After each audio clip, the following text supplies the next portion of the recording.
বাংলাদেশে আর বাংলাদেশের বাইরে পৃথিবীর বিভিন্ন প্রান্তে যে যেখান থেকে চ্যানেলে দেখছেন আপনাদের সকলকে সাদর আমন্ত্রণ তৃতীয় মাত্রা দেখবার জন্য। প্রিয় দর্শক, বাঙালির ইতিহাসে, বাংলাদেশের ইতিহাসে, বাংলাদেশের জনগণের ইতিহাসে আজ এক কলঙ্কজনক এবং শোকাবহ দিন।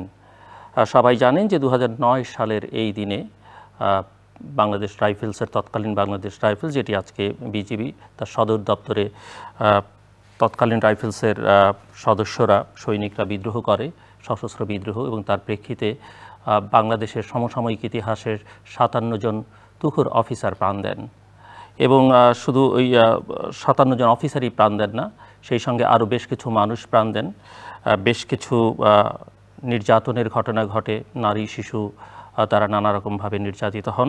এবং তার চাইতে বড় কথা যে পৃথিবীর ইতিহাস বললেও ভুল বলা হবে না, বাংলাদেশের ইতিহাসের তো বটেই। এবং বাংলাদেশের মুক্তিযুদ্ধ একসঙ্গে এত সেনা কর্মকর্তা, সেনা অফিসার কোনো ঘটনায় নিহত হননি। 2009 সালের 25 এবং 26 ফেব্রুয়ারি রাজধানীর তৎকালীন পিডিআরের সদর দপ্তর পিলখানায় এই সশস্ত্র বিদ্রোহ হয়। আমি একটু ইতিহাসটা সবার সামনে তুলে ধরবার চেষ্টা করছি সংক্ষেপে। এবং এতে তৎকালীন মহাপরিচালক মেজর জেনারেল শাকিল আহমেদ সহ 57 জন কর্মকর্তা নিহত হন এবং এর বাইরে আরও 17 জন এই ঘটনায় প্রাণ হারান। উইকিপিডিয়াতে এই ঘটনাকে এভাবে বিধৃত করা হয়েছে যে 2009 সালের 25 ফেব্রুয়ারি বাংলাদেশ রাইফেলসের সদস্যরা বাংলাদেশের রাজধানী ঢাকার পিলখানা এলাকায় অবস্থিত বিডিআর সদর দপ্তরে বিডিআর থেকে সেনাবাহিনীর কর্মকর্তাদের কর্তৃত্বের অবসান, রেশন ও বেতন বৈষম্য দূর করা সহ বেশ কিছু দাবিতে সশস্ত্র বিদ্রোহ করে। এবং রক্তাক্ত এই বিদ্রোহের প্রেক্ষাপটে আমরা জানি পরে সীমান্তরক্ষী বাহিনী পুনর্গঠন করা হয় এবং তার নাম বদলে ফেলা হয় এবং এখন ওই প্রতিষ্ঠানটির নাম, সংস্থার নাম বর্ডার গার্ডস বাংলাদেশ বা বিজিবি হিসেবে পরিচিত। এই বিদ্রোহের অবসান ঘটে 26 ফেব্রুয়ারি, আর 25 তারিখে বিদ্রোহ শুরু হয় 26 ফেব্রুয়ারি।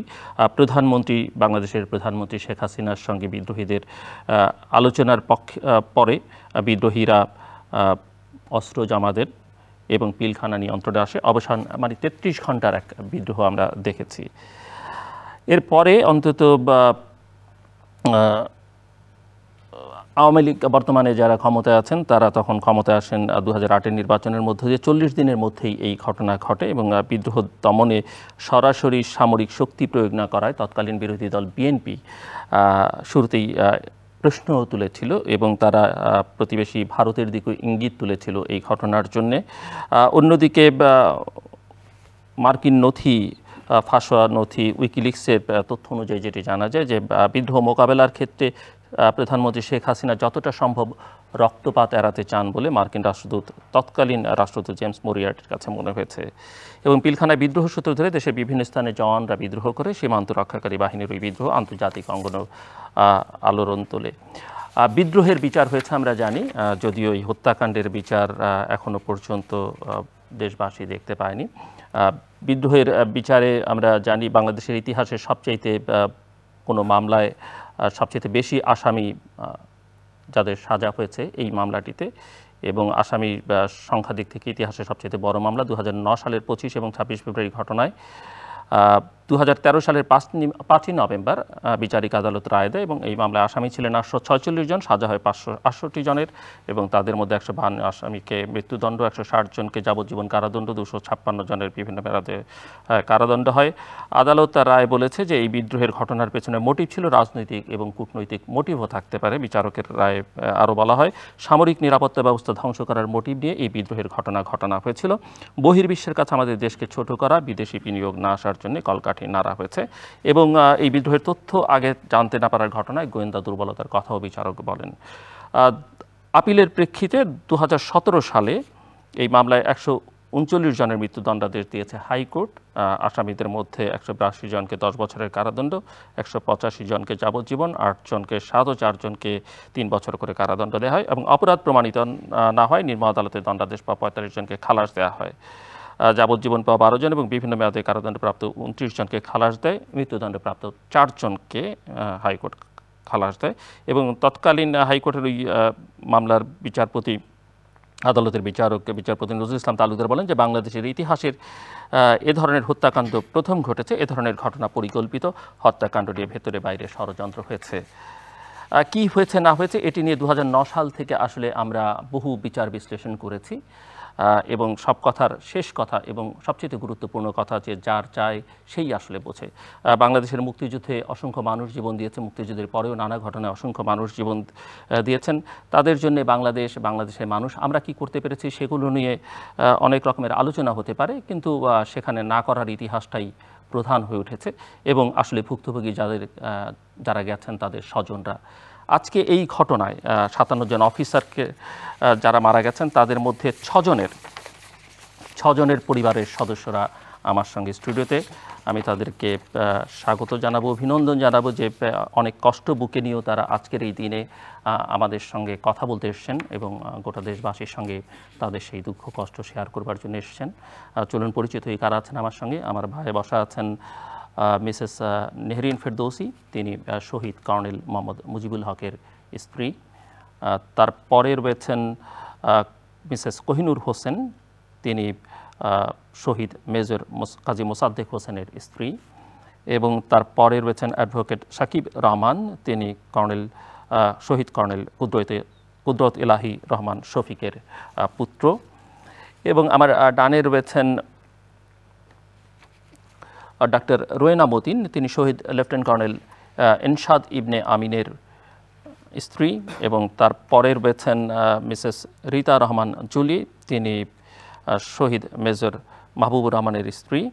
এবং তারপরে রয়েছেন নাজিয়া তাবাসসুম শহীদ মেজর কাজী মোসাদ্দেক হোসেনের সন্তান। স্বাগত আপনাদের সকলকে স্টুডিওতে। আমি মিসেস নেহরিন ফেরদৌসি আপনার কাছ থেকে একটু ছোট্ট করে শুনতে চাইব সেই দিনের কথা, সেই কালো দিনটির কথা আপনার স্মৃতি থেকে যদি খানিকটা। আসলে ছোট করে তো বলা বড় মুশকিল, মানে আমি আসলে আপনারা 6 জন রয়েছেন, অনেক কিছু শুনতে চাইবো, সেই কারণে ছোট করে একটু শুনতে চাইবো। জি প্লিজ। সেই দিন অ্যাকচুয়ালি আমরা অনেকগুলো অনুষ্ঠান ছিল, তো আমরা অনুষ্ঠানের প্রিপারেশন নিচ্ছিলাম, আর আমাদের ধারণাও ছিল না যে এমন একটি ঘটনার সম্মুখীন আমরা হব। তো আমি সকালবেলা ইউজুয়ালি যাই না জিমে কখনো, আমি সন্ধ্যার সময় হাঁটি, কিন্তু সেদিন মনে করলাম যে একটু জিমে গিয়ে আমার রেগুলার যেটা আমার একটু ফিজিক্যাল প্রবলেম আছে, যার জন্য আমাকে যেতে হয়, যোগা করতে হয়, যার জন্য আমার ব্যাক পেন আছে সেটার জন্য। তো আমি সকালেই গেলাম, যেহেতু বিকাল থেকে আমাদের প্রোগ্রাম ছিল, তো ওখানে যাওয়ার কিছুক্ষণ পরেই গোলাগুলি শুরু হলো। তো আমি ভাবছিলাম যে পিলখানা ভিতরে একটা জিম আছে, কেন আমার বাসা থেকে বেশ একটু দূরে। তো এখানে যেহেতু গোলাগুলি শুনছিলাম, আমি কিন্তু নিশ্চিত যে কোনো আনন্দ সাধারণত হয়, কোনো ছুটি ডিক্লেয়ার কিংবা কোনো বোনাস ওরা ডিক্লেয়ার করলে সৈনিকরা আনন্দ করে, সেটাই মনে করছিলাম। কিন্তু পরে যখন আমাকে আমার হাজব্যান্ডের অফিস থেকে জানালো যে সৈনিকরা বিদ্রোহ করেছে, তো first thing that I did যে আমার ছেলেকে ফোন করলাম। আমার বাসায় ছেলেটা ছিল বাসায়, আর বাকিরা সব স্কুলে ছিল। তো ওকে আমি ঘুম থেকে উঠানোর জন্য যে তাড়াতাড়ি উঠে। আপনাদের কয় সন্তান? আমার 2 ছেলে 1 মেয়ে। তো ওকে পাচ্ছিলাম না। এনিওয়ে আমার বাসায় যে লোকজন ছিল তাদেরকে বললাম যে তোমরা দরজাটা বন্ধ করে দাও, এরকম বিদ্রোহ, তো হয়তো বাচ্চারা ভয় পেতে পারে, এরকম গোলাগুলি যেহেতু হচ্ছে। আর তারপরেই আমি ফোন করেছিলাম জেনারেল শাকিলের মিসেসকে, সে আমার ব্যক্তিগতভাবে সে আমার বান্ধবী। তো ওকে বলার পরে ওরা বাইরে যাওয়ার কথা ছিল, কিছু গেস্ট আসছিল, আমাদের আরেকটা কোর্সমেটের ওয়াইফ আর কোর্সমেট ছিলেন আমার হাজব্যান্ডের। তো তারা একসাথে, তখন ওরা নাস্তা খাচ্ছিল নাকি, ওরা বললো যে কেন। আমি বললাম জানি না, বিদ্রোহ হচ্ছে, হয়তো অ্যাটাক যদি হয় বি কেয়ারফুল, এইটুকুনি বলতে পারলাম। তারপরে আর আমি আমার হাজব্যান্ডকে কন্ট্যাক্ট করার চেষ্টা করলাম, ফোন উঠে নাই। তার অনেকক্ষণ পরে ও নিজেই ফোন করে বললো তুমি শিগগির বাসায় চলে যাও। আমি কিন্তু যেতে পারছিলাম না, বিকজ গোলাগুলি হচ্ছিল তখন অলরেডি। আর জিমে যারা ইনচার্জে যে সৈনিকরা ছিল তারা আমাকে বলল যে ম্যাডাম আপনি বের হবেনই না, আমরা আপনাকে রেখে ভিতরে মানে তালা দিয়ে দিচ্ছি, আপনি কিন্তু বের হবেন না, আর বসে থাকেন, কারণ ক্রস ফায়ার হচ্ছে। তখন অলরেডি জিমের গ্লাসগুলো ভেঙে পড়ছিল। আমি সেইভাবে ছিলাম, কিন্তু ফোনে আমার ছেলের সাথে আমার সন্ধ্যা পর্যন্তই কন্ট্যাক্ট ছিল, মুজিবের সাথে আমার আর কোনো কথা হয়নি। কিন্তু আমি যাকে পেয়েছি ফোন করেছি এবং বলছিলাম যে যেমনি হোক আমার ছেলেকে বের করে নিয়ে যাও, ডোন্ট ওয়ারি অ্যাবাউট মি, আমি ঠিক আছি, এগুলো সব। তো আমি পরের দিন আমাকে যখন বের করলো তখন আমি বাসায় যেতে চাইলাম, তখন সৈনিকরা আমাকে নিতে চায়নি, আমি জোর করেই গেলাম। বিদ্রোহ অলরেডি থেমে গেছে বলে ওই জিমের ওরাই আমাকে বের করে নিল যে ম্যাডাম এখন আপনি আসেন। পরের দিন ছিল হচ্ছে 4:30টার দিকে, 26 তারিখ, এবং ওরা আমাকে বলেছিল 26 তারিখে যে আমরা না আসলে আপনি খুলবেন না দরজা। জানি না কেন ওরা আমাকে কি মনে করে সেভ করলো। পরে বাসায় গিয়ে দেখলাম আমার বাসা ডুপ্লেক্স ছিল, তখনও আগুন জ্বলছে, পুরা পোড়া, মানে আমার কিছুই নাই আমার সংসারের। তো সেটা দেখার পরে আমি কেন যেন এখন খুব সাহস নিয়ে এই কথাটা বলি সবাইকে গল্পের ছলে, কিন্তু ওই সময়ে আমি একটা মা হিসাবে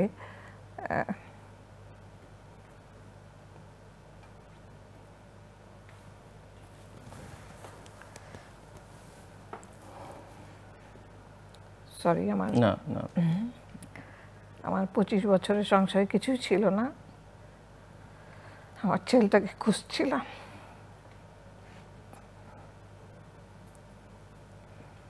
পরে ছেলেকে পরে ও আমি যেহেতু ডাকছিলাম তখন ও শুনে সার্ভেন্ট রুমে লুকিয়েছিল, তো ও যখন আমার গলা শুনলো তখন বের হয়ে আসলো।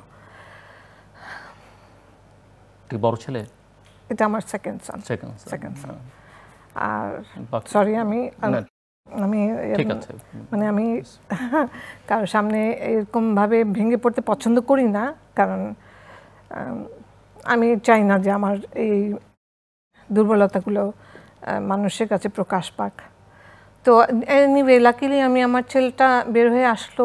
17 বছরের একটা ছেলে, ও ভীষণভাবে কাঁপছিল, তো ওকে নিয়ে তারপরে যে বের হয়ে আসলাম গেট পর্যন্ত। আর আমার বাসার কাজের মেয়েটাকে আমি খুঁজছিলাম। ও আমার ছেলেটা বারবারই বলছিল যে মা আমি ওকে তো বাঁচাতে পারিনি, কিন্তু পরবর্তীতে জানলাম যে ওর গায়ে স্প্লিন্টার লাগে। ওরা যেহেতু গ্রেনেড মারছিল, তো ওর গায়ে স্প্লিন্টার লাগে, তো যার জন্য ও অজ্ঞান হয়ে যায় আর ওকে হসপিটালাইজ করা হয়। ও পরে 2 দিন পরে ও নিজে থেকেই আসে, ওকে গ্রামের বাড়িতে পাঠিয়ে দেওয়া হয়, ও ট্রিটমেন্ট হয়, সবই হয়। কিন্তু বাকি আমার মেয়েটা ছিল স্কুলে, আর আমার বড় ছেলেটা ছিল ব্যাংককে।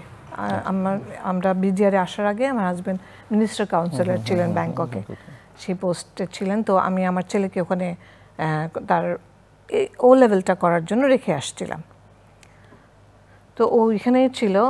আর এইভাবেই আমাদের পরের দিন আমার ছেলেকে নিয়ে বের হয়ে আসলাম। আসার পর মেয়ে স্কুলে ছিল, স্কুল থেকে আমার বড় বোন নিয়ে গেছিলেন বাসায় আগের দিনই, সেই দিন, জি 25 তারিখে। ওকে, যেহেতু আমি ফোনে অলরেডি আমি এইসব মেসেজগুলো দিয়ে দিয়েছিলাম।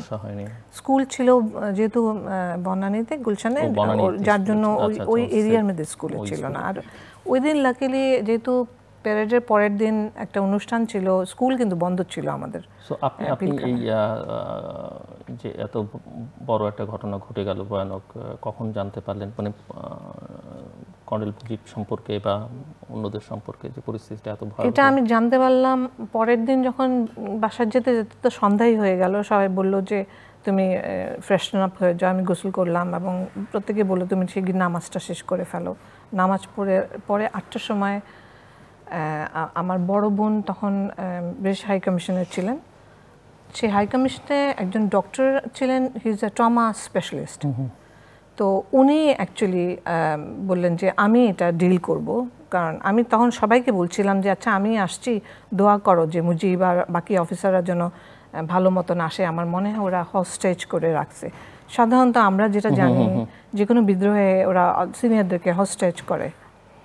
তো আমার একেবারেই ধারণা ছিল না এরকম কিছু একটা হবে। তো উনি এসে আমাকে যখন নিউজটা দিলেন, ইন দি মিন টাইম আমার ছেলেকে ব্যাংকক থেকে বাঙালি অ্যাসোসিয়েশনে ওরা সবাই পাঠিয়ে দিল ঢাকায়। ও এসে নামলো আমার সব বাচ্চাদের সন্তানদের নিয়ে, আমাদেরকে একটা রুমে নিয়ে তখন যখন জানালো, তারপর থেকে আমি জানলাম। এর আগে আমাকে টিভিও দেখতে দিচ্ছিল না কেউ, কিছুই জানছিলাম না। তো তারপর থেকে আমি জানলাম যে মুজিব আর নাই, মুজিব আর এনায়েত ভাইয়ের লাশটা সবার আগে ড্রেন দিয়ে ভেসে আসছে। তো সেই থেকে আমার অ্যাকচুয়ালি একটা অপমান বোধ কিন্তু কাজ করে। সেটা হচ্ছে যে আমার হাজব্যান্ড তার ইউনিফর্ম, আমার শুধু আমার হাজব্যান্ড না, আমাদের সব আর্মি অফিসাররা তাদের ইউনিফর্মকে ভীষণভাবে মর্যাদা দেয়, কারণ ইউনিফর্ম তাদের একটা পরিচয়। অবশ্যই। এবং এই ইউনিফর্মে আমার মনে আছে, আমি ছোট একটা ঘটনা বলছি। আমার বাসায় আমার ছোট বাচ্চাগুলো যখন ছোট, ও অফিস থেকে আসার পরে দেখছিল আমার ছোট ছেলে তার টুপিটা নিয়ে খেলতে গিয়ে মাটিতে পড়ে গেছিল। তখন ও অফিস থেকে মাত্র এসে বলছে যে কখনো আমার টুপি মাটিতে যেন না পড়ে, কারণ আমার এটা পার্ট অফ মাই প্রাইড। আমি এটা দিয়েই আমি কিন্তু একটা অফিসার। আমার টুপি, আমার ইউনিফর্ম কোনো দিনও যেন এটা দিয়ে কখনো কিছু পুরনো হয়ে গেল এটা দিয়ে ইউজ করবা না। তো আমরা এইভাবেই বড় হয়েছি আর্মিতে, তো ওটাকে সম্মান করে। তো আমার কাছে যেটা লাগে যে এরকম ইউনিফর্মে অফিসারদেরকে এরকম ব্রুটালি মেরে তাদেরকে ড্রেন দিয়ে ফেলে দেওয়া, তারপরে এই গণকবর দেওয়া, মানে এই অপমান বোধগুলো, যা এলিগেশন ছিল সেগুলো তো কখনো প্রমাণিত হয়নি সেগুলো। তো বিনা কারণে আমি মনে করি আমার হাজব্যান্ডের এই যে সহচরীরা এত চমৎকার অফিসাররা, এদের মাঝে বেশিরভাগ অফিসার আমি পার্সোনালি চিনতাম।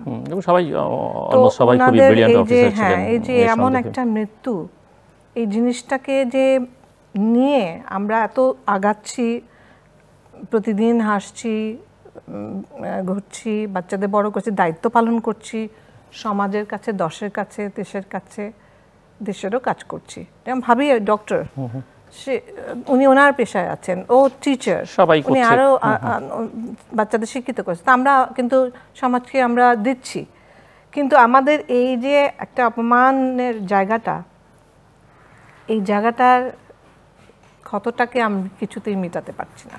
যে এই মৃত্যুটা তাদের পাওনা ছিল না, এমন মৃত্যু পাওনা ছিল না। জি, আসবো আবার আপনার কাছে। আমি ডাক্তার রুনা মতিন, আপনার কাছ থেকে একটু শুনতে চাই আমি সেই দিনের কথা। আমার হাজব্যান্ড লেফটেন্যান্ট কর্নেল এরশাদ। আমি সকালবেলা 8টার সময় ও বের হয়ে যায়, দরবার ছিল সেই হিসেবে ও বের হয়ে যায়। আর আমার মেয়ে তখন ম্যাট্রিক পরীক্ষা দিচ্ছিল। আমার এক ছেলে এক মেয়ে, ছেলে বড়। ছেলে ক্যাডেট কলেজ থেকে তখন ইন্টারমিডিয়েট পাশ করে ভর্তি হওয়ার জন্য সে এসছে এবং বুয়েটে চান্স পেয়েছে, সে বুয়েটে ভর্তি হবে, চান্স পেয়েছে। আর মেয়ে ম্যাট্রিক পরীক্ষা দিচ্ছে। তো সেদিন ওর পরীক্ষা ছিল, অঙ্ক পরীক্ষা। তো ও বের হয়ে যাওয়ার পর আমি 9টার দিকে আমি বের হয়ে যাই, অগ্রণী স্কুলে ওর সিট ছিল। তো আমি বের হয়ে যাই, তো মেয়েকে 9:30টার দিকে মেয়েকে সেন্টারে ঢুকে আমি 10টা পর্যন্ত ওখানে বসে আমি একটু দোয়া দরুদ পড়ি, পড়ে 10টায় যখন বেল দেয় তখন আমি ফেরত আসি। এভাবেই আগের 2 দিন 2টা পরীক্ষা আমি এভাবেই করেছি। তো আমি জাস্ট ওকে ঢুকিয়ে গাড়িতে বসে আমি ওজিফা খুলে সূরা ইয়াসিন পড়ার জন্য জাস্ট আমি আরম্ভ করেছি।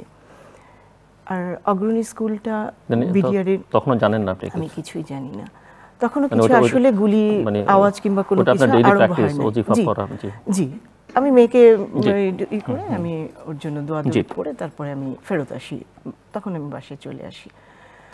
তো জাস্ট আমি গাড়িতে বসে ওজিফা পড়ার জন্য আরম্ভ করেছি, তখনই শুনি যে বিডিআরের ভেতর থেকে গুলির আওয়াজ। আপনার বাসা কি ওই পিলখানার ভেতরেই ছিল, আর অগ্রণী স্কুলটাও পিলখানার দেওয়ালের একদম সাথে সাথেই। তো ওখানে আমি গুলির আওয়াজটা পাই। গুলির আওয়াজ, বেশ কিছু গুলির আওয়াজের পরে আমার সন্দেহ হলো যে দরবার চলাকালীন এরকম গুলির আওয়াজ হওয়ার কথা না। তা আমি তাকে ফোন দিই, কিন্তু প্রথম ফোনে উনি রিসিভ করেননি। তারপরে আমি আমার আত্মীয় স্বজন, আমার ছেলে বাসায়, ছেলেকে ফোন দিই। তো ছেলে উঠে ফোন ধরে বলছে যে আম্মু এরকম আমি গুলির আওয়াজ পাচ্ছি কিন্তু বুঝতে পারছি না তো কিছু। তো আমি তখন বললাম যে দরজা বন্ধ করে তুমি ভিতরেই থাকো, দেখি আব্বুর কাছ থেকে আমি কিছু ইনফরমেশন পাই কিনা কিংবা আব্বু ফোন ধরে কিনা। তো ছেলের সাথে কথা বলার কিছুক্ষণ পরেই আমার হাজব্যান্ড ফোন দিয়ে আমাকে জানতে চাই যে আমি কোথায়। তো আমি তখন বলি যে আমি মেয়েকে নিয়ে হলে এসেছি। উনি কি তখন দরবার হলে? উনি তো ওনাকে তখন উনি আমাকে সাবধান করলো যে আর তুমি ভিতরে এসো না। তা আমি তখন বললাম যে ছেলে তো ভিতরে, আর তোমরা যে দরবার হলে কি হচ্ছে? তো উনি আসলে সেটার উত্তর আমাকে কিছু দেয়নি যে কি হচ্ছে, এটা করেনি, ফোন কেটে দিয়েছে। তারপরে গুলির আওয়াজ পাচ্ছি, কিন্তু ওকে যে বারবার আমি ফোন দিচ্ছি সে আর ফোনটা আসলে রিসিভ করছে না। তা আমি এর জন্য ভিতরে কি হচ্ছে আমি বুঝতে পারছিলাম না। তো এখানে চ্যানেল আই মামুন চাচা, উনি আমার চাচা শ্বশুর হন, তো উনি আমাকে ফোন দিয়েছেন, জহিরুদ্দিন মাহমুদ মামুন। জি উনি আমাকে ফোন দিয়েছেন যে উনি জানেন যে আমরা পিলখানায় আছি, তো উনি আমাকে ফোন দিয়েছেন যে কি হচ্ছে জানার জন্য। তো আমি তখন বললাম, চাচা আমি কিছু জানি না, আমি এরকম বাইরে, বরং আপনারাও যদি কোনো খোঁজ পান কিন্তু আপনারা খোঁজ নিয়ে আমাকে জানান যে ভিতরে কি হচ্ছে। আর আমি বললাম যে এনশাদ ভিতরে দরবার হলে।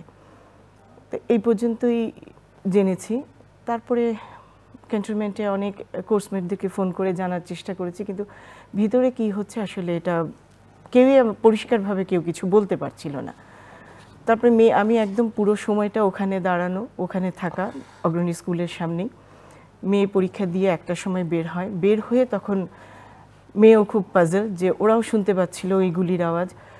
ওরাও জিজ্ঞেস করলো যে কি হয়েছে, এবং প্রথমে বের হয়ে জিজ্ঞেস করেছে আব্বু কোথায়, আব্বুর কি হয়েছে। যাই হোক, তা আমি তো আমরা তো পুরাই একটা ইসের মধ্যে যে আমরা কিছুই জানি না যে কি হচ্ছে ভিতরে, আসলে বুঝতে পারছিলাম না কি হচ্ছে। আমার ছেলেও কিছু বুঝতে পারছে না। তো ছেলেকে আমি ওখান থেকে আমার আব্বার বাসা পুরান ঢাকায়, আমার ভাই এসে আমাকে আর আমার মেয়েকে নিয়ে যায় ওখানে। আর ছেলের সাথে যোগাযোগ হচ্ছে ফোনে, কিন্তু কিছুক্ষণ বিকেলের দিকে বাসায় ছিল তখন, কিন্তু ছেলে বারবার বলছে যে আমাদের ফ্ল্যাটের পুরো, আমার বাসাটা একতলায় ছিল, 4 তলা বিল্ডিং, ফ্ল্যাটে যে সব সৈনিকরা আসা যাওয়া করছে এটা ছেলে টের পাচ্ছে যে অনেক করে আসছে, এবং আমার দরজাও নাকি ধাক্কা দিয়েছে, দরজা ধাক্কা দিয়েছে, কিন্তু ছেলে খোলে নেই, ধাক্কা দিয়ে কোথায় উপরের দিকে চলে গেছে। আমি ওকে ওটাই বলছিলাম যে তুমি দরজা খুলো না, যতক্ষণ পারো দরজা বন্ধ করে রাখো। তারপরে ছেলে আমার উপরতলায়, কারণ লাজমের মিসেস ফ্যামিলি ছিলেন, ওখানে আমি চলে যেতে বলেছিলাম এক সময়, তারপর ওখানে চলে গেছিল।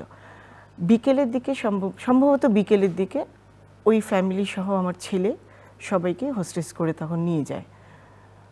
তো বিকেলের পর থেকে ওর ফোন আর আমি পাচ্ছিলাম না। তখন হয়তো কিছুটা বুঝতে পারছিলাম যে ওদেরকেও ধরে নিয়ে চলে গেছে।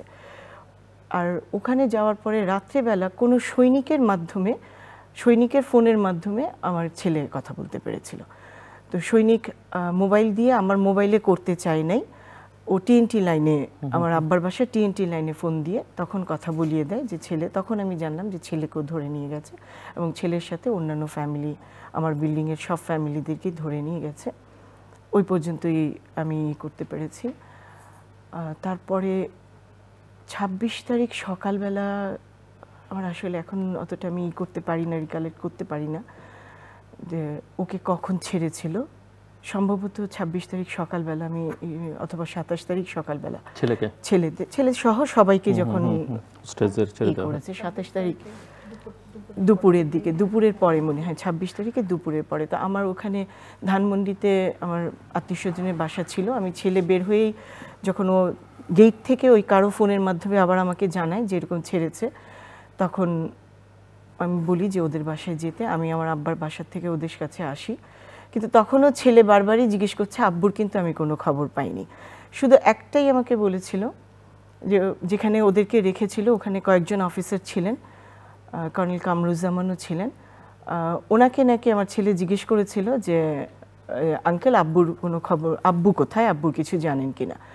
তো উনি কিছু না বলে জাস্ট মাথা নেড়েছেন নাকি, তাতে ওনার ছেলের কাছে মনে হয়েছে যে আব্বুকে হয়তো মেরে ফেলেছে। তো আমাকে যখন জিজ্ঞেস করলো, তা আমি তো তখনও তো আসলে আমরা কিছু জানি না। তো এরপরে যখন ছেলেকে পেলাম, ছেলেকে নিয়ে আমি বাসায় গেলাম, আমি আসলে জানতে পারলাম রাত্রেবেলা, সেই দিন 26 তারিখ রাত্রেবেলা, যখন অনেক গভীর রাতে যখন টিভিতে যখন স্ক্রল দেখাচ্ছে, যে তখন এনশাদের নামটা ছিল যে কর্নেল এনশাদ, এবং আরেকজন আমার ঠিক মনে নেই, দুজনের নামে এটা আসে যে ওনাদেরকে মেরে ফেলা হয়েছে। তো এই পর্যন্ত। আর 27 তারিখে যখন আর্মি ঢোকে ভিতরে, যখন গণকবর ওরা বের করতে পারে, তখন এনশাদের কোর্সমেটই কবর যখন প্রথম খোঁড়া হয়, ওর ডেড বডিটাই নাকি প্রথম একদম উপরে ছিল, প্রথম ছিল। তো ওদের কোর্সমেটই আইডেন্টিফাই করে। তারপরে পোস্টমর্টেমের সময় আমার ছেলে যায়, আমি যাইনি। আমি ওর আগে মানে সবসময়কার চেহারাটাই আমি মনে রাখতে চেয়েছি, সেজন্য আমি ডেড বডি আমি দেখিনি। তো আমার ছেলে, আমার ডক্টরদের অন্য কলিগরা যারা ডিএমসিতে ছিলেন, তারাই ডেড বডি আইডেন্টিফাই করে। তো আমার ছেলে এসে বলল যে চেহারা কোনো চেঞ্জ হয়নি, শুধু একটু ডেড বডিটা ফুলে গেছিল। আর যেটা মুজিব ভাবি বললেন যে এই যে ইউনিফর্মে মারা যাওয়া, এটা কিন্তু যুদ্ধ করে মারা যাওয়া কিন্তু একটা অন্য, ইউনিফর্মে যুদ্ধ করুক সেটা একটা অন্যরকম প্রাইড আছে, কিন্তু ওরা কিন্তু নিরস্ত্র মারা গেছে, মারা যায়নি, হত্যা করা হয়েছে। সেটার মধ্যে কিন্তু অনেক বড় অপমান। এই যে একটা ইউনিফর্ম পরা, ইউনিফর্মকে তারা কিন্তু তাদেরই কিন্তু সহদর ছিল। তারা হয়তো অন্য একটা প্রতিষ্ঠান, কিন্তু ওরাও কিন্তু ডিফেন্সেরই একটা অংশ। তারাও তো তখন ওই প্রতিষ্ঠানেরই আর আমাদের হাজবেন্ডরা অফিসারও কিন্তু ওই প্রতিষ্ঠানেরই একটা কাজ করতেন, তখন তো ওই প্রতিষ্ঠানে কাজ করতেন, নেতৃত্ব দিচ্ছেন।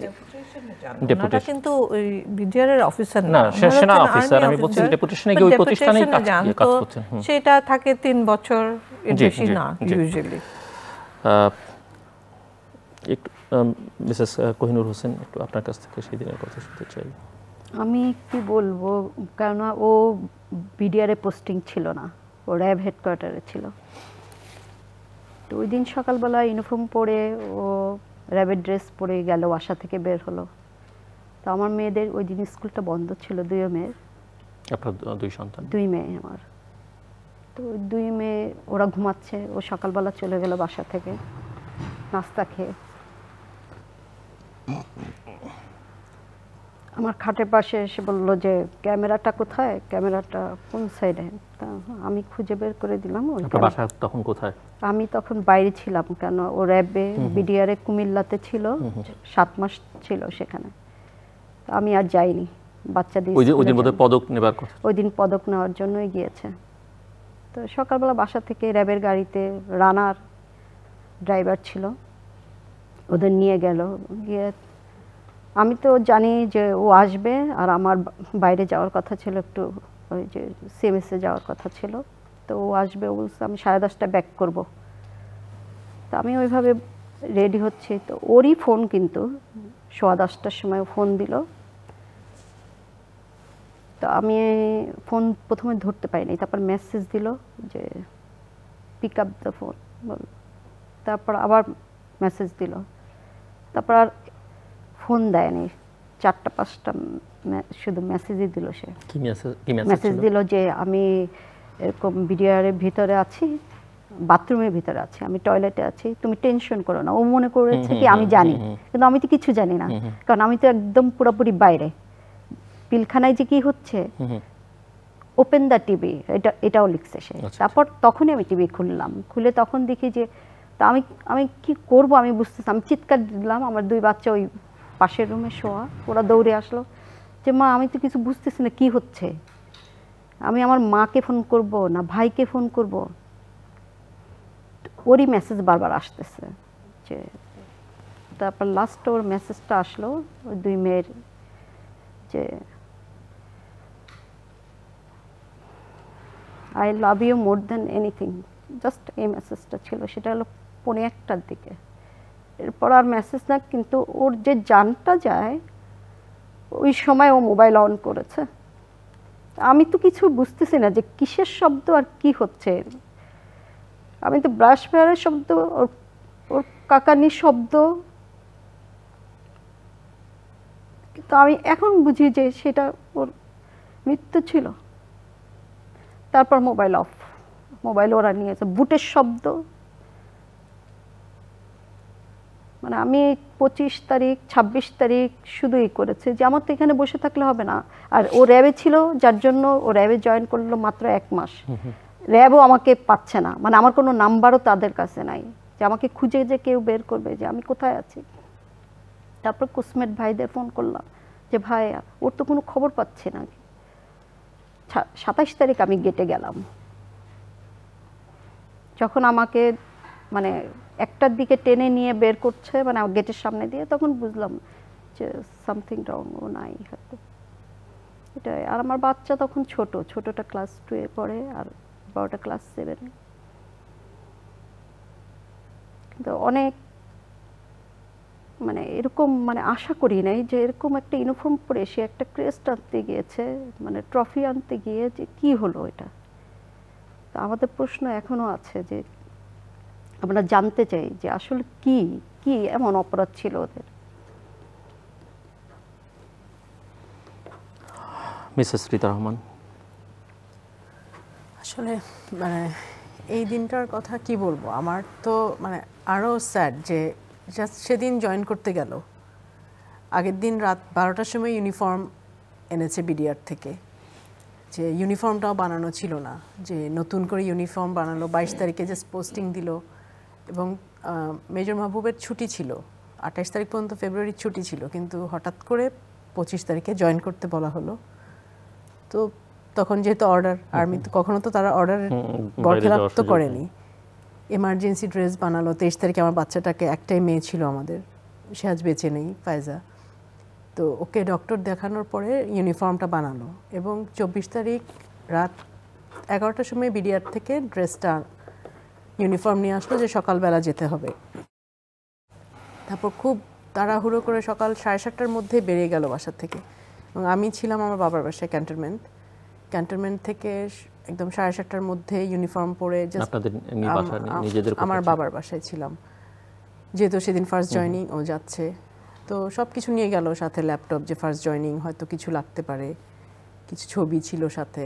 আর গেল, জাস্ট চলে গেল যে আমরা তো আবার দুপুরে ফিরে আসব, আজকে জাস্ট আমাদের ফার্স্ট জয়নিং, রাতে হয়তো প্রোগ্রাম আছে, যেতে পারি, এই বলে গেল। তো হঠাৎ 8:30 থেকে কেন জানি আমার নিজের খুব অস্থির লাগছিল, জানি না হয়তো এত বড় একটা দুর্ঘটনা হবে বলে। তো আমি 9:15টার দিকে ওকে লাস্ট একটা, মানে এটাই আমার লাস্ট কল, জাস্ট আমি সকাল 9:15 ওকে ফোন করেছি যে জয়নিং কেমন হলো, যেহেতু 8টার মধ্যে জয়নিং হয়ে যাবে, আমরা তো আর জানি না যে দরবারের দিন কোনো জয়নিং হয় না। তো খুব ঠান্ডা গলায়, খুব আস্তে আস্তে গলায় কথা বললো যে না, জয়নিং এখনো হয়নি।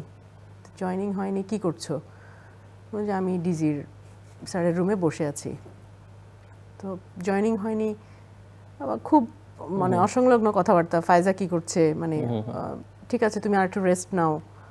তো মানে এগুলো তো নর্মাল কথা না, যে আমি তো এটা আমি নর্মালি উঠে যাব, ফায়জার সাথে থাকবো, মানে যেন টিভি না দেখে। ও ভয় পাচ্ছিল যে টিভি না দেখে, অলরেডি ততক্ষণ তো সবকিছু শুরু হয়ে গেছে গন্ডগোল।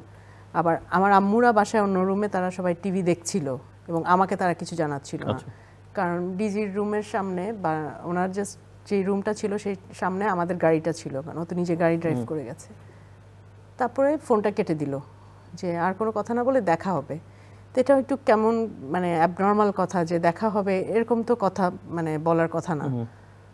তো ফোন কেটে দিল, বাস ওই আমার শেষ কথা, আর কোনো কথা হয়নি। তারপর এই সাইডে এসে টিভিতে দেখলাম যে গন্ডগোল হচ্ছে, এগুলো দেখছি। এখন আমরা তার কোথাও কোনো খবর পাচ্ছি না, যত জায়গায় ফোন করছি কেউ কিছু বলতে পারছে না ক্যান্টনমেন্টে। তারপর সে কিন্তু সকাল 10টায়ও হেল্প চেয়েছিল যে একটু হেল্প করো, তাহলে আমরা বের হতে পারি। ডিজিএফআইতে ফোন করেছে, এগুলো আমরা পরে শুনতে পাই যখন আমাদের সাথে সবাই দেখা করতে আসে, সমবেদনা জানাতে আসে, কিন্তু তখন তার এগুলো শুনে আমার কোনো লাভ হয়নি, আমি তো যা হারাবার হারিয়ে ফেলেছি। তারপর বিকাল 5:30টার সময় মাহবুব হেল্প চেয়েছিল যে অ্যাটলিস্ট হেলিকপ্টার দাও, আমি আরও কয়েকজনকে নিয়ে আমি উঠতে পারবো, কমান্ডো ট্রেনিং আছে আমাদের, আমরা মানে এখনও বাঁচতে পারবো। কেউ হেল্প করেনি। তারপর আমরা তো কোনোভাবে বিশ্বাস করতে পারি না যে মানে ও থাকবে না, ও নেই। 25 তারিখ আমরা রাত পর্যন্ত ভাবলাম যে নিশ্চয়ই অফিসারদেরকে কোথাও রেস্কিউ করে রেখেছে, এভাবে তো ইউনিফর্মে তো ওদেরকে মারার কথা না। যে মানুষটা মাত্র মিশন শেষ করে আসলো, আজকে মিশনে কিছু হয়ে যেত, মনে হতো যে মিশন করতে যে দেশের জন্য মিশনে গেছে, সেখানে প্রাণ দিয়েছে, কিন্তু নিজের দেশে এসে ইউনিফর্ম পরা অবস্থায় এভাবে হত্যা, মানে তাদেরকে এটা তো আশা করা যায় না। এবং কতভাবে হেল্প চেয়েছে, কেউ তো হেল্প করতে গেল না। তারপর 26 তারিখ 25 তারিখ আমরা অনেক কষ্টে কোনোভাবে রাতটা পার করলাম যে না, অফিসাররা আছে, এখনও মারা যায়নি। কারণ তখনও কিছু কিছু অফিসার ইনজুর্ড বের হচ্ছিল হসপিটালে। তখন আমার মানে বড়রা, আত্মীয় স্বজনরা দৌড়াদৌড়ি করে চলে গেল যে পাওয়া যায় কি না। কিছুই হলো না। 26 তারিখ ভোর থেকে শুরু করলাম সব জায়গায় মানে যাওয়া, কিন্তু কোথাও পাওয়া যাচ্ছিল না। তখনও মনে হচ্ছিল যে না, হয়তো কোথাও আছে, হয়তো কোনো গাছের মধ্যে লুকিয়ে আছে বা কোথাও আছে। 26 তারিখে তারপর আস্তে আস্তে ডেড বডি বের হতে শুরু হলো, যেমন মুজিব ভাইয়ের পাওয়া গেল ড্রেনে, এভাবে বিভিন্ন জায়গায় পাওয়া যাচ্ছে, কিন্তু ওর তো বডিও ট্রেস করা যাচ্ছে না। আমরা 26 তারিখে অনেক আশায় থাকলাম। 26 তারিখ বিকালবেলা আবার হঠাৎ বললো যে মেজর মাহবুব বের হচ্ছে। খুব তাড়াতাড়ি আবার ছুটে গেলাম গেটে যে বের হচ্ছে, কিন্তু আসলে এটা মেজর মাহবুব ছিল না, অন্য আরেকজন অফিসার ছিলেন। কিন্তু পরে আর আমরা তার সাথেও দেখা করতে পারিনি। আমরা রাত 10টা পর্যন্ত সেটার জন্য অপেক্ষা করলাম যে বের হচ্ছে, আসলে আর ফিরে আসে নাই। তারপর 27 তারিখ ভোরে আমরা আবার বিডিআর গেটে চলে গেলাম, সবাই চলে গেল সেখানে, যে যেদিকে পারছে। মিডফোর্ডে ডেড বডি আসছে, কিন্তু মাহবুবের ডেড বডি কোথাও পাওয়া যাচ্ছিল না। 27 তারিখ সারা দিন আমরা পার করেছি, যে গণকবরেও ডেড বডি পাওয়া যাচ্ছে না, কোথাও পাওয়া গেল না। লাস্ট মাগরিবের আজানের সময় একটা ম্যানহোল থেকে বিডিআরের ভিতরেই জাস্ট তার ডেড বডিটা পাওয়া গেল, একদম লাস্ট ডেড বডি ছিল সেটা। তারপর যখন সেটা মিডফোর্ডে পাঠানো হলো, আমার কাজিনরা, আমার মামা খালুরা সবাই ওরা গেল ওখানে, যেয়ে তারা ট্রেস করতে পেরেছে এবং অনেক বাঁচতে চেষ্টা করেছিল। তো যখন দেখলো যে বাঁচতে পারবে না, কোনোভাবেই আর বাঁচতে পারছে না, তখন তার ঘড়ি, মানিব্যাগ থেকে আমাদের ছবি, আমার বাচ্চার, তারপর আইডি কার্ড, সব কিছু ড্রেসের ইউনিফর্মের ভিতরে রেখে দিয়েছে, যে যেন একদম কোনোভাবেও ট্রেস করতে না পারলে যে অ্যাটলিস্ট এই জিনিসগুলো দেখে যেন পায়। তো তার চেহারার কিছু হয়নি, একই রকম ছিল। আমি তো জাস্ট সিএমএইচে দেখেছি, কারণ ওখানে আমাকে কেউ নিয়ে যায়নি। সিএমএইচে যখন দেখলাম যে হ্যাঁ চেহারাটা একই রকম ছিল, কিন্তু বাম পাটা ভেঙে গেছিল, এতভাবে গুলি করেছে, বাম পাটা একদমই ভেঙে ফেলেছিল, আর ভিতরে তো শেষ করেই ফেলেছে। হার্ট, লাঞ্চ, এগুলো পোস্টমর্টমের রিপোর্ট যখন পড়ি, ওগুলো তো আসলে নর্মালি আমাদের পড়ার কথা না। তো 27 তারিখ একদম সবার শেষে। বেশ কয়েকজন তো ছিলেন মেজর মাহবুব সহ কমান্ডো ট্রেনিং প্রাপ্ত, মানে কমান্ডো ছিলেন, কিন্তু মানে এতটাই অসহায় ছিলেন যে আসলে এতটাই অসহায়, যেটা মানে আসলেই কষ্টকর যে ইউনিফর্ম পরা অবস্থায় এভাবে প্রাণ দিতে হয়েছে। আপনাদের কয় সন্তান? আমার একটাই সন্তান ছিল আমাদের, ফায়জা। তো 2012 সালের 16ই মার্চ ও মানে মারা যায়। ও আসলে বাবার, মানে ও সেরিব্রাল পালসি ছিল, কিন্তু আসলে বাবার শোকটা নিতে পারছিল না। প্রতিদিনই জিজ্ঞেস করতো বাবা কই। তো হয়তো শোকেই এরপরে বলতে আপনি আপনার বাবাকে হারিয়েছেন। আমার বাবাও 2013 সালে, জাস্ট পরপর 3টা ইনসিডেন্ট হয়েছে। আমরা এবার একটু সন্তানদের বক্তব্য শুনি। অ্যাডভোকেট সাকিব রহমান, বাবার কথা শুনতে চাই, সেই দিনকার কথাটা। ধন্যবাদ। সেই দিন আমি ব্র্যাক বিশ্ববিদ্যালয়ে মাত্র ঢুকেছি তখন। তো ব্র্যাক বিশ্ববিদ্যালয়ের সেকেন্ড সেমেস্টারটা ওদের সাভার একটা ক্যাম্পাস আছে, সেই সাভার ক্যাম্পাসে পুরো সময়টা থাকতে হয়। তো আমি সাভার ক্যাম্পাসেই ছিলাম। 21শে ফেব্রুয়ারি 2009 আমার লাস্ট বাবার সাথে দেখা হয়। তো বাবার মাত্র 1 মাস হয়েছিল, দিনাজপুরে পোস্টিং হয়েছে, বিডিআরে মাত্র 1 মাস পোস্টিং হয়েছে। তো 21শে ফেব্রুয়ারিতে আমার সাথে দেখা করতে আসে, কারণ এই যে দরবারে আসবে বলে, কারণ সব অফিসাররা তো বিভিন্ন জায়গা থেকে দরবার অ্যাটেন্ড করতে আসছিলেন। তো উনি আসার সময় আমার জন্য খাবার দাবার নিয়ে আসলেন। প্রথমবারের মতো আমি বিডিআরের পোশাকে আমার বাবাকে দেখলাম, এর আগে কখনো বাবার পোস্টিং ছিল না বিডিআরে। তো কথা হলো বাবার সঙ্গে, বাবার গানম্যান ছিলেন, ওনার সঙ্গে আমি হাত মেলালাম, আমার সাথে পরিচয় করিয়ে দিলেন এবং আমাকে এরপরে সেটাই আমার লাস্ট দেখা বাবাকে। এবং আমি বাবাকে একটা কথাই আমার মনে আছে, শেষ কথাটার মধ্যে একটা ছিল যে তোমাকে কিন্তু বিডিআরের পোশাকটা মানাচ্ছে না, কোনো একটা কারণে আর কি, কখনো দেখিনি, সবসময় আর্মির পোশাকে দেখেছি। ওইটা আমার বাবার সাথে শেষ স্মৃতি আমার। তারপরে 25শে ফেব্রুয়ারির দিন অ্যাজ ইউজুয়াল সকালবেলায় ক্লাস হচ্ছে, ক্লাস করছি, কোনো একটা কে একজন জানি বলল যে ঢাকায় বিডিআরের ভেতরে ঝামেলা হচ্ছে, তুমি একটু ফোন করে দেখো। সবাই জানতো যে আমার বাবা বিডিআরে পোস্টিং হয়েছে নতুন। তো আমি ফোন করছি, তো আমার দাদা ভাইকে ফোন করলাম, তখন আমার মাকে ফোন করলাম। আমার মা তখন অলরেডি বেরিয়ে গেছে, পিলখানার ভেতর থেকে অলরেডি বেরিয়ে গেছে। আমার মা রান্নার অনুষ্ঠান করেন টেলিভিশনে। কি নাম ওনার? লবি রহমান। আচ্ছা, বাসা কি তখন পিলখানার ভেতর? না, বাসা পিলখানার ভেতরে না, আমাদের বাসা তখন বাইরে, কারণ বাবার পোস্টিং ছিল দিনাজপুরে। আমার স্কুল এবং আমার মায়ের কাজ কর্ম ইয়ের জন্য আমরা সবসময় ঢাকায় থাকতাম। তো ওখানে মাকে ফোন করছি, মা বলছে যে আমি তো কিছু শুনিনি, কিন্তু এখন তো মোহরা চলছে বিডিআর এর ভেতরে, কি টাকটু শোটো এগুলো কি সব হয়, মোহরা চলছে, আমার মনে হয় it's not a big deal. দাদা ভাইকে ফোন করলাম, he has absolutely no idea. আপনার ক ভাই বোন? আমি একা। তো তো তারপরে কিছুক্ষণ পরে তো বোঝাই যাচ্ছে যে কোনো একটা এটাকে ঠিক আমি বিদ্রোহ বলতে একটু সন্তুষ্ট আমি কমফোর্টেবল না আর কি। এটাকে আমার কাছে হত্যাকাণ্ড বললেই আমার মনে হয় বিদ্রোহের একটা আইডিওলজি থাকে এখানে, আসলে কোনো কারণ ছাড়া যেভাবে খুন করা হয়েছে এটাকে বিদ্রোহ বলাটা ভুল হবে। এখন এই হত্যাকাণ্ড তখনও শুরু হয়নি এবং আমাদের ধারণা যে হস্টেজ সিচুয়েশনে আছে। আমাকে পরে আমার ফুফু গিয়ে নিয়ে আসলো ওই টার্গেট থেকে, টার্ক বলে ওই সাভার ক্যাম্পাসটাকে, ওই টার্গেট থেকে আমাকে নিয়ে আসলো ঢাকায়। এটা কি 25 তারিখে? এটা 25 তারিখে নিয়ে এসেছে আর কি। যে কি হচ্ছে আমরা তখনও জানি না, আমরা জানি যে ভেতরে আছে, অফিসারদের আছে, কারণ এইভাবে করে মেরে ফেলাটা it does not make any sense আর কি। এবং আপনার যদি কিছু ডিমান্ড যদি ফুলফিল করতে হয়, আপনি মেরে ফেলে কিভাবে ফুলফিল করবেন? আপনি বাঁচিয়ে রেখেই থ্রেট দিয়ে ফুলফিল করবেন, সেটাই নর্মাল। তো আমি এসে পড়লাম। আমি আসার পরে হচ্ছে গিয়ে নেক্সট 10 দিন আমি ঢাকায় ছিলাম, আমি আর ফেরত যাইনি সাভারে। এবং সেই 10 দিন আমার সবচেয়ে খারাপ সময় হয়তো বা জীবনের বলতে হবে। আমি 26 তারিখে আমার মনে আছে আমি পিলখানার বাইরে গেটের সামনে গেট ধরে আমি হাউমাউ করে কাটছি আর কি। আমি জানি না আমার বাবা আছে কি নাই। শোনা যাচ্ছে যে হ্যাঁ একটু পরপর আমার বাবা আমার বাবা এরশাদ সাহেবের ভাইগনা, তো শোনা যাচ্ছে যে এরশাদ সাহেবকে ফোন করেছে, এরশাদ সাহেবের ভাইগনা বেরিয়ে আসছে মাহবুব আঙ্কেলের মতনই আর কি, যে বোধহয় পাওয়া যাবে, বেরিয়ে আসছে। তখনও কিন্তু শোনা যাচ্ছে। এটা কতটুকুন গুজব, কতটুকুন কি, উই হ্যাড নো আইডিয়া। তো তারপরে 27 তারিখে গিয়ে ইভেন্চুয়ালি গিয়ে আমার বাবাকে আমি দেখলাম, সিএমএইচে গিয়ে দেখেছি। আমার এখন খুব পরিষ্কার করে মনে পড়ে আর কি, গালে এদিক দিয়ে গুলি লেগেছিল এবং মাথার এই সাইডটা কোনো একটা কারণে থ্যাতলানো ছিল। এখন হতে পারে সেটা গণকবরের জন্য, অথবা গুলি হয়তো বা এদিক দিয়ে বেরিয়ে গিয়েছে বলে। এই তো তখন 27 তারিখের পরে তো the ceremonial salute and everything আর কি, যেটা হয় আর কি। তারপরের বছরগুলো যে কিভাবে গিয়েছে সেটা আমি আসলে আমার মা এবং আমি ছাড়া এবং এই আন্টিরা ছাড়া আমার মনে হয় এটা আমি ভাষায় প্রকাশ করতে পারবো না আর কি। আমার পড়াশোনা থেকে শুরু করে সব কিছু যে কি করে গিয়েছে, বাবাহীন আমার মনে হয় এই টেবিল ছাড়া আপনাকে ভালো কেউ আর বলতে পারবে না। কিছুটা বোঝা যায়। নাজিয়া তাবাসসুম, তুমি অনেক ছোট, তোমাকে তুমি করিয়ে বলি, বাবার কথা মনে পড়ে? আসলে যখন এই হত্যাকাণ্ডটা বা ম্যাসাকারটা যেটা হয়, তখন আমি মাত্র ক্লাস 2-তে পড়ি। আর তখন জি আমি অনেক ছোট ছিলাম। আর আমার পুরা তুমি কি ভাই, তোমরা দু বোন? জি আমার একটা বড় বোন আছেন। আমি ক্লাস 2-তে পড়তাম তখন, ও 7-এ পড়তো এখনো ইউনিভার্সিটিতে।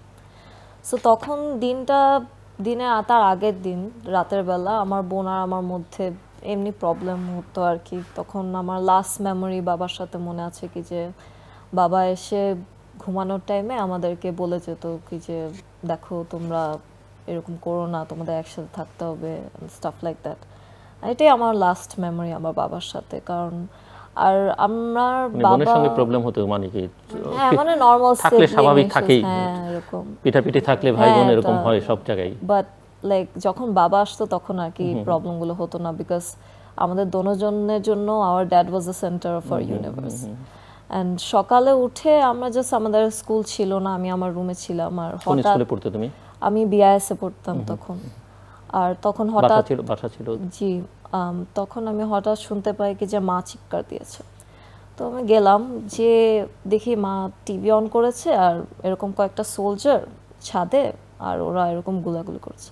আমি তখনও বুঝতে পারিনি আসলে ব্যাপারটা কি, কারণ ক্লাস 2-এ পড়ে আমার মাথায় আসলে বুঝছিল না কি যে কি হচ্ছে কি না হচ্ছে।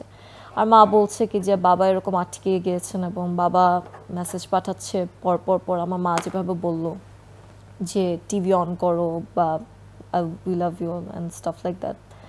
তো আফটার দ্যাট 12টা পর্যন্ত আমার যতটুকু মুখ খেয়াল আছে কন্ট্যাক্ট থাকে বাবার সাথে। আর বাবার একটা টেক্সট পাঠায় আর কি। আমার বাবা আমাকে লিটল অ্যাঞ্জেল রাখতো, আর বাবার সাথে আমি অনেক ক্লোজ ছিলাম। তখন বাবা জাস্ট লাস্ট টেক্সটে বলে গিয়েছিল কি যে I love you my little angel and you'll always be the best for me and stuff like that. So এটা জাস্ট মনে আছে। তারপর আমার যতটুকু খেয়াল আছে বাসায় জাস্ট মানুষ আসা শুরু করলো, জাস্ট সব ফ্যামিলি মেম্বার আসা শুরু করলো, চিনা না জানা অনেক মানুষ আসা শুরু করলো। আর আমি তখনও কিছু বুঝতে পারিনি। পরের দিনে মাকে নিয়ে বিডিআর পিলখানার সামনে গেলাম, এরকম অনেক মানুষ দেখলাম। কিছুক্ষণ পর ট্যাঙ্ক আসলো, তাও বুঝলাম না আসলে ট্যাঙ্কটা কেন, কিসের জন্য। মানে আমার মাথায় জাস্ট এই আইডিওলজিটা ঢুকছিল, আচ্ছা ঠিক আছে বাবা গিয়েছে এরকম কাজের জন্য, সে আবার ফেরত আসবেন। সে হয়তো his fighting the bad guys because he is an army officer. পরের দিন এভাবে গেল, দিন গেল, মা কাঁদছে, আমার বোন কাঁদছে, মানুষজন আসছে। তা আমার রিলেটিভরা আর কি তারা ভিতরে যান, ভিতরে যেয়ে বাবাকে ট্রেস করার চেষ্টা করে। পরে আই গেস পরের দিনে যখন গণকবরের কথা আর কি বের হয় তখন তারা কল দিয়ে বলেন যে বাবা নেই। আর তখন একটা পিকচার পাঠায় ওই ডেড বডিটার। আর আমার পুরা লাইফে এমন সব সিচুয়েশন মিলে আমার ওই পিকচারটা আমি জীবনও ভুলবো না। ওই ডেড বডিটা was nothing compare to my father. And যখন বলতো যে ওই পার্সনটা আমার বাবা আর ওই পার্সনটা মারা গিয়েছে, আমি সেটা অ্যাকসেপ্ট করতে পারিনি। বিকজ মানে ওই গ্রুসাম পিকচারটা সবসময় আমার মাথায় এনগ্রেভড থাকবে। ওইটা শোনার পর জাস্ট মানুষজন মানে আমি জাস্ট মনে, তাও আমার একটা হোপ ছিল যে ওই ডেড বডিটা আমার বাবার না, আর উনি আসবে, সিঁড়ি দিয়ে উঠবে, আর সবসময় উঠে যখন লাইকা বলে ডাকতো তখন বাবার সাথে আমার আবার দেখা হবে। আমার এই ফ্যাক্টটা অ্যাকসেপ্ট করতে অনেক টাইম লেগেছে। যখন সিএমএচে সব অফিসারদের ডেড বডি আনে, আর যখন আমি আমার বাবার ডেড বডিটাকে দেখতে যাই, আর তখন আই রিয়ালাইজড যে হি ইজ নো মোর, আর সে আর আসবে না। আর ওই ডেড বডিটা দেখে অ্যাজ আ সেকেন্ড গ্রেডার আমার মাথায় ছিল যে ইটস আ প্র্যাঙ্ক, সে উঠে আসবে, he is gonna hug us আর will be happy again. But dead বডিটা ডেড বডি থাকে, সে ওইখানেই পড়ে থাকে। আর তারপর থেকে আমি যে এই কয়টা বছর থেকেছি আমার মার সাথে, আমার বোনের সাথে, যে কষ্টটা specially like as a teenager, as a female teenager আমাদের যেসব প্রবলেম ফেস করতে হয় বা যাই হোক, আমাদের ওই মেল ফিগারটা ছিল না। আমার মার, আমার বাবাও হতে হয়েছে, মাও হতে হয়েছে। আর তখন ওই টাইমে আমার বোনের অনেক ইচ্ছা ছিল যে সে ক্যাডেট কলেজে চলে যাবে, সো সে কয়েক মাস পর সে চলে যায়। আর আমার মার তখন একটা সেকেন্ড গ্রেডার বাচ্চার কাছে এসে প্রত্যেক দিন কাঁদতো, তার প্রত্যেক জীবনে যেসব সমস্যা ফেস করতো, যেটা আমাদের কখনো ভাবার লাগেনি আমাদের করতে হবে, কারণ আমরা জানতাম আমাদের বাবা ওখানে থাকবে and he is gonna be protecting us. সেটা সে ছিল না। আর ওই যে ট্রমাটা দিয়ে আমার যাওয়ার লেগেছে, আর প্রত্যেকটা সন্তান যে 57টা অফিসারে যাওয়া লেগেছে, তা দে ডিডন্ট ডিজার্ভ ইট। আমরা প্রিপেয়ার্ড ছিলাম না ফর দিস, বিকজ এই যে সিচুয়েশনটা ছিল, ইট ওয়াজ আ জেনোসাইড, আ ম্যাসাকার।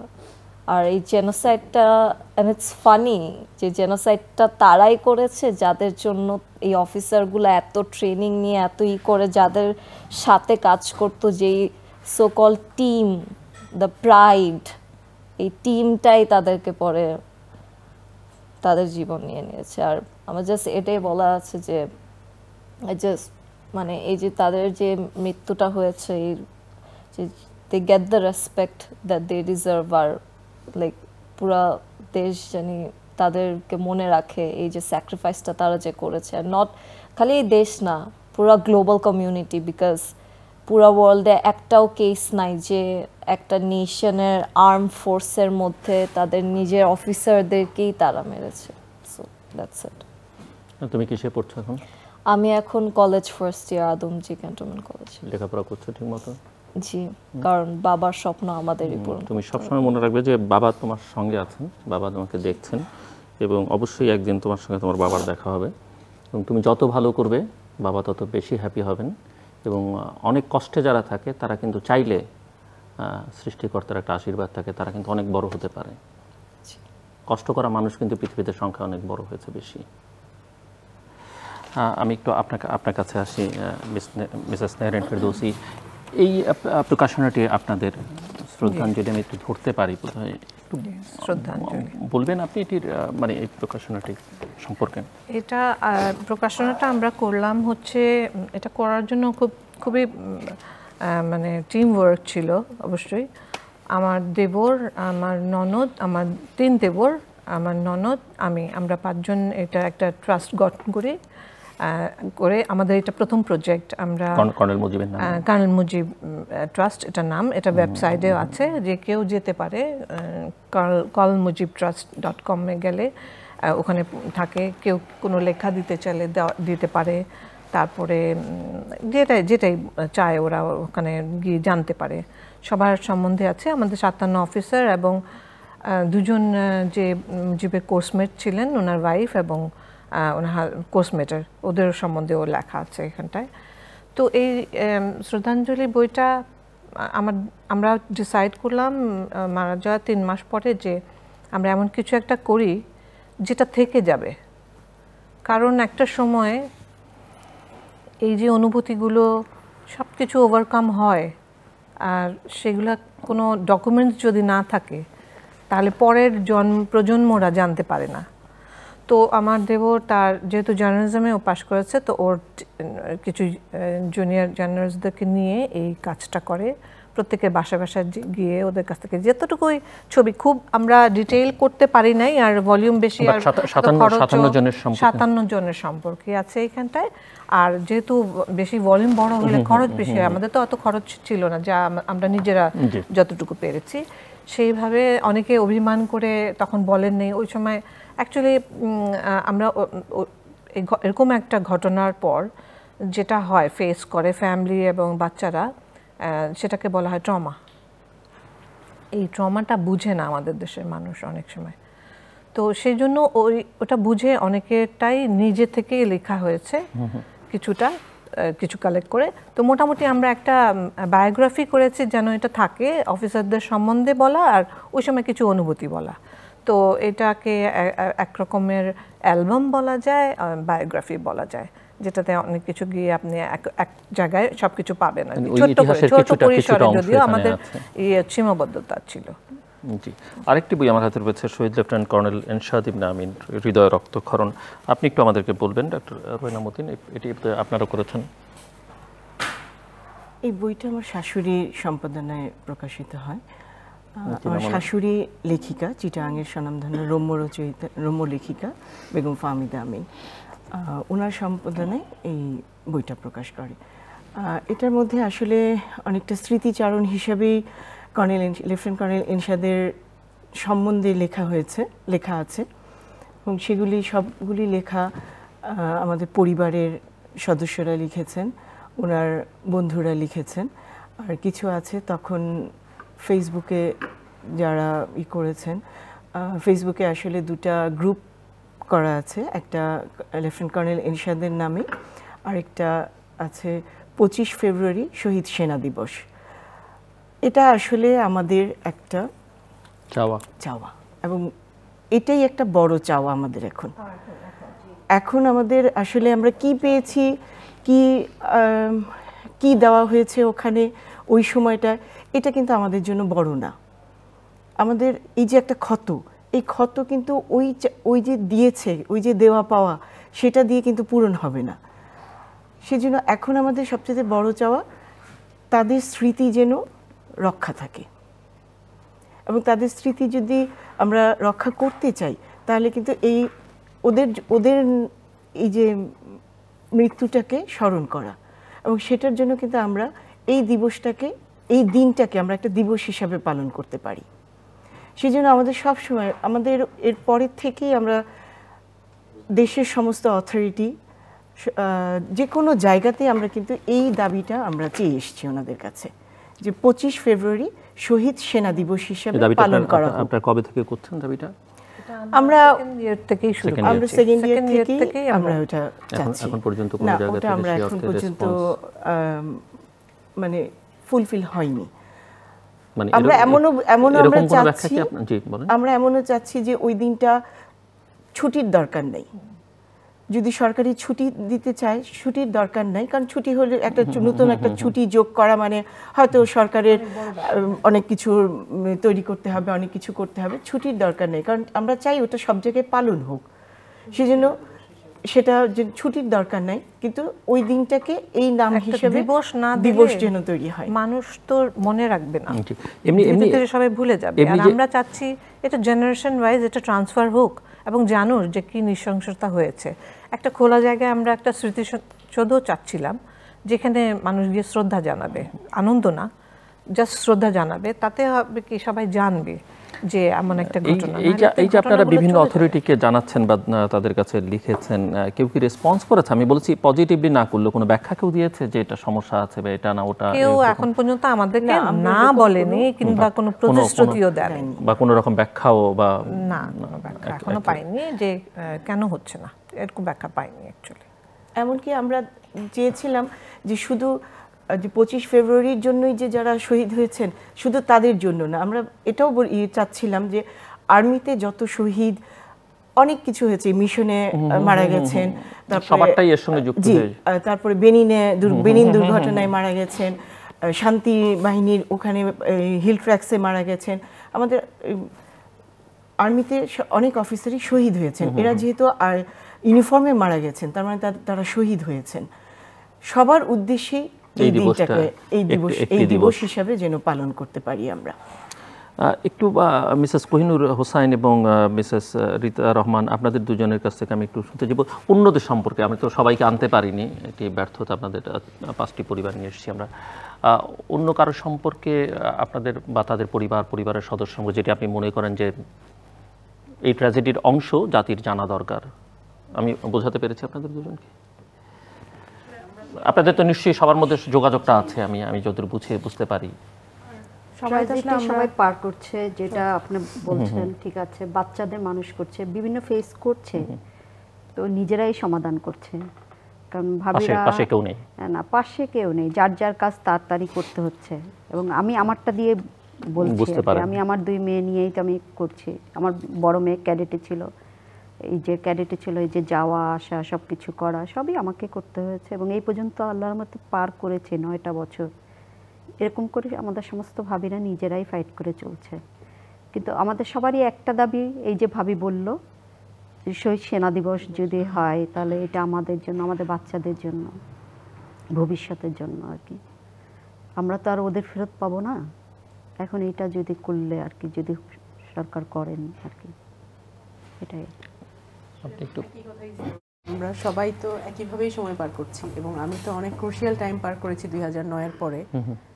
আমার ফায়জাকে নিয়ে আমি একাই যুদ্ধ করেছি, ওকে নিয়ে দেশের বাইরে ট্রিটমেন্ট, যাওয়া আসা, লাস্ট পর্যন্ত ও তো চলেই গেল। তো সবসময় একাই, তারপরেও আমাকে আরও অনেক কিছু ফেস করতে হয়েছে। তো আলহামদুলিল্লাহ সব একাই করেছি, উপরে আল্লাহ আছে আর আমার ফ্যামিলির সাপোর্ট, সব কিছু পার করেছি। কিন্তু ওই যে কষ্টটা সব তো চলেই গেল, কাউকে তো ফিরে পাবো না। তো এখন যদি আমরা এই দিবস মানে 25 ফেব্রুয়ারিটাকে শহীদ সেনা দিবস হিসেবে পেলে অ্যাটলিস্ট তাও আমরা বেঁচে থাকতে একটা কিছু মানে পাচ্ছি মনে হবে।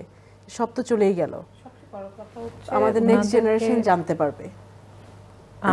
আমরা এই জন্য চাচ্ছি যে এই শহীদরা যারা চলে গেছেন, যাদেরকে অন্যায়ভাবে হত্যা করা হলো, তাদেরকে একটা শ্রদ্ধা জানানো।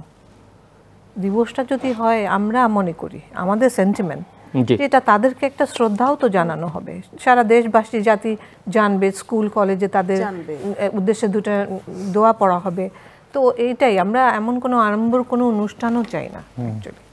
এই দিবসটা হলে তাদেরকে আমরা মনে হয় মর্যাদা দেওয়া হবে, যে যেই অন্যায়ভাবে তাদেরকে হত্যা করা হয়েছে সেটার একটা প্রতিকার বলেন, কিংবা একটা দিবস হলে যেটা হবে যে আমাদের বাচ্চারা শান্তি পাবে, আমরা পাবো।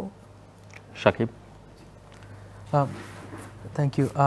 না, আমার কাছে যেটা মনে হয় সেটা হচ্ছে যে শহীদ সেনা দিবস যেমনটা আছে, এবং তার সঙ্গে আরও কিন্তু কিছু প্রশ্নের সম্মুখীন আমাকে হতে হয় আর কি। এবং খুব কমন একটা প্রশ্ন হচ্ছে যে এই যে মনে করেন 27-তে হাইকোর্টে যে রায়টা দিল, খুব কমন একটা প্রশ্ন। কারণ আমি যেহেতু আইনজীবী, খুব স্বাভাবিকভাবে আমার সার্কেল তারা বলে আমাকে যে তোমার কি মনে হয় তুমি বিচার পেয়েছো?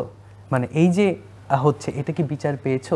তো তখন যেটা হয় সেটা হচ্ছে যে আমার কাছে মনে হয় যে আমরা আসলে জাতিগতভাবে এত বেশি পলিটিক্যাল লাইনে বিভক্ত যে কিছু মানুষ মনে করে যে হ্যাঁ ঠিক আছে, এটা বোধহয় একটা খুব ফ্যান্টাস্টিক একটা বিচার হচ্ছে, এবং তারা তাদের মতন করে এক্সপ্লেন করার মনে করেন চেষ্টা করে, এবং দুভাগে ভাগ আর কি, সেটা গভর্নমেন্ট এবং অ্যান্টি গভর্নমেন্ট। এবং গভর্নমেন্টের তরফ থেকে কিন্তু তারা বলা হয় যে না ঠিক আছে, যেটা যেভাবে করে নেগোসিয়েশনস হয়েছে, প্রথমে পিলখানায় প্রথমে আর্মি ঢুকতে দেওয়ার থেকে শুরু করে, এটা ভালো হয়েছে বিকজ আর না হলে সিভিলিয়ান ক্যাজুয়ালিটি বেড়ে যেত।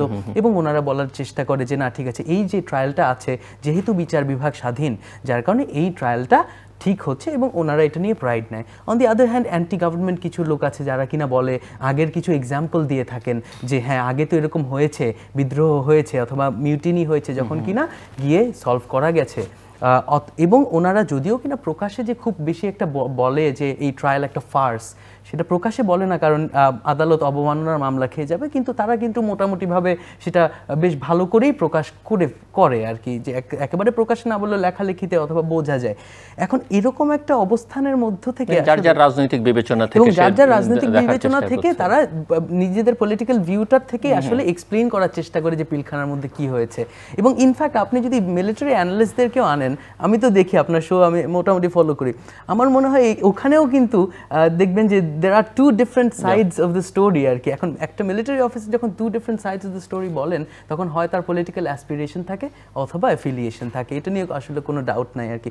যার কারণে আমরা আসলে মানে আমাদের মধ্যে আমরা বলতে পারি যে আমরা খুবই মানে আমরা এতটা বেশি এটার পেছনে, এটার পরে ধাক্কা খেয়েছি যে আমরা আসলে we are a bunch of middle class families, যাদের আসলে আমরা পলিটিক্স দিয়ে আসলে খাই না পড়ি না আর কি। যার কারণে আমাদের এই সাইডটা থেকে আমরা ওই এক্সপার্টিসও রাখি না কমেন্ট করার যে আমরা কি করব অথবা জাস্টিস পেয়েছি কি পাইনি। তবে আমার মনে হয় একটা জিনিস সত্যি, যে I don't think it needs, we would need a rocket scientist to understand যে এটা হয়তোবা পেছনে কেউ ছিল, কে ছিল, কি ছিল, আমরা কিচ্ছু জানি না, কিন্তু শুধুমাত্র বিডিআর জওয়ান এরকম হত্যাকাণ্ড চালাবে এবং এরকম করে 57 অফিসার্স মেরে ফেলবে এরকম গ্রুসাম ভাবে আর কি, সেইটা হয়তোবা সেই জায়গাটা থেকে হয়তো সেই অঙ্কটা মেলে না। হ্যাঁ, আমাকে হয়তোবা বলতে হবে যে ঠিক আছে, হ্যাঁ বিচার হচ্ছে, বিচার পেয়েছি, এবং যারা খুন করেছে তাদের তো ফাঁসি হবেই, এটাই নর্মাল, সেখানে আসলে হয়তোবা অতিরিক্ত খুশি হয়ে যাওয়ার কিছু নেই। কিন্তু হয়তোবা যদি কেউ থেকে থাকে পেছনের, তাকে মানে আমি জানি না আমি কিভাবে রিয়াক্ট করবো আমার সামনে আনলে ওনাদেরকে, কিন্তু হয়তোবা সেই প্রশ্নটা থেকে যায়, এবং সেই জায়গাটা থেকে হয়তোবা আমাকে বলতে হতে পারে যে ফুল ফ্লেজেড আমি জাস্টিস তখনই পাবো যখন কিনা ষড়যন্ত্রকারীরা বের হয়ে আসবে। তাছাড়া আসলে আমাদের মনে হয় এর থেকে বেশি আর কিছু বলার। আপনারা কেউ কিছু আর যোগ করবে না? কারণ আমি শেষ করতে হবে, আমার হাতে আর সময় নেই। আমি নাজিয়ার কথা দিয়ে শেষ করবো, তার আগে যদি আপনারা 30 সেকেন্ডসে কেউ কিছু। আমি অ্যাকচুয়ালি যেহেতু একটা ফ্লোর আছে, আমি একটা জানাতে চাই, থ্যাঙ্কস গিভিং। সেটা হচ্ছে আমাদেরকে 10 বছর প্রতিশ্রুতি দিয়ে ব্যাংকার্স অ্যাসোসিয়েশন আমাদেরকে এই 9 বছর ধরে ওনারা আমাদেরকে খুব বড় একটা সাপোর্ট দিচ্ছেন, এটার জন্য অসংখ্য ধন্যবাদ ব্যাংকার্স অ্যাসোসিয়েশনকে। ওই সময় ক্রুশাল মোমেন্টে আমাদের পেনশন পাস হতে 1 বছর লেগে যায়, 9 মাস থেকে 1 বছর।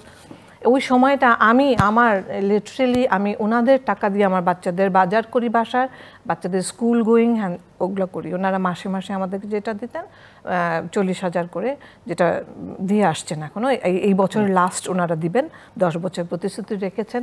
সেজন্য অসংখ্য আমি আমার সব শহীদ পরিবারের পক্ষ থেকে অসংখ্য ধন্যবাদ জানাই ব্যাংকার্স অ্যাসোসিয়েশনকে। এটা আমি প্রতিবার আমার যে কোনো ইন্টারভিউতে বলে আসছি, এবং আমি আবারও বলছি আপনাদের অসংখ্য ধন্যবাদ। অনেক দোয়া আছে আমাদের প্রত্যেকের কাছ থেকে, কারণ ওই সময়টা আপনারা যেভাবে এসেছেন আমাদেরকে সাহায্য করতে, আমাদের অনেক কাছের মানুষরাও করেনি, কিন্তু আমরা আপনাদেরকে অনেক অনেক কাছে পেয়েছি ওই সময় ক্রুশাল মোমেন্টগুলোকে পার করার জন্য।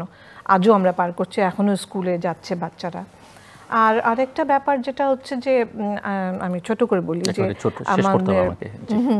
যে আমাদের আমরা অনেক সময় অনেক রকম বিব্রত একটা পজিশনে পড়ি, বিয়ে বাড়িতে গেলেও সবাই জিজ্ঞেস করে আমরা কি পেয়েছি। সেটা আমি ক্ল্যারিফাই করতে চাই যে সরকারি চাকরিজীবীতে যারা থাকে, তারা যখন সরকারি অবস্থায় মারা যায় কিংবা ইউনিফর্মে মারা গেলে সবাই, আমরা না শুধু, আমরা উই আর নট এক্সেপশন, তো এছাড়া সবাই কিন্তু এরকম পেনশন পান। পেনশন পান এবং বাসা থাকার একটা থাকে, প্রভিশন থাকে। আমরা কিন্তু কোনো এক্সেপশনস না, আমাদেরকে হ্যাঁ একটু বেশি সময় বাসা থাকতে দেওয়া হয়েছে। এছাড়া কিন্তু আমরা ওই যে বিব্রতকর প্রশ্নে পড়ে যে আমরা অনেক পেটে একেবারে একাকার এত খুশি থাকি না কেন, আমরা তারপরেও এটা বলি সেটা বলি, কিন্তু এটা কোনো কথা না। আমরা যেটা পাচ্ছি এটা আমাদের পাওনা ছিল। আরেকটা বিষয় বলা হয়ে থাকে যে মইনুল রোডের বাড়িতে না, ওইগুলা আমাদেরকে কখনো দেওয়া হয়নি। ওইগুলা বলেছিলেন কে বলেছিলেন কি, ওগুলা নিয়ে আমাদের আর চিন্তাও নাই, কারণ অনেক সময় চ্যারিটি নিয়ে কেউ কখনো কিছু বলতে পারে না, এটা মানে আপনি দাবি করতে পারেন না, যখন দেওয়া হবে তখন দেওয়া হবে। তো এটা আমরা দেশবাসীর কাছে একটা জিনিস বলতে চাই যে আমাদেরকে এইরকম বিব্রতকর পরিস্থিতি পড়বেন না। আর আমরা প্রেস্টিজিয়াস ফ্যামিলির মানুষ, আমরা আর্মি অফিসারের ফ্যামিলি, আমরা কিন্তু একটা ভালো জায়গা থেকে আসছি, আমরা পড়ে যাওয়া মানুষ না যে আমাদেরকে এরকম ধরনের প্রশ্ন করে আমাদেরকে জাজ করা হবে যে ও আচ্ছা ওরা তো এখন ভালো আছে।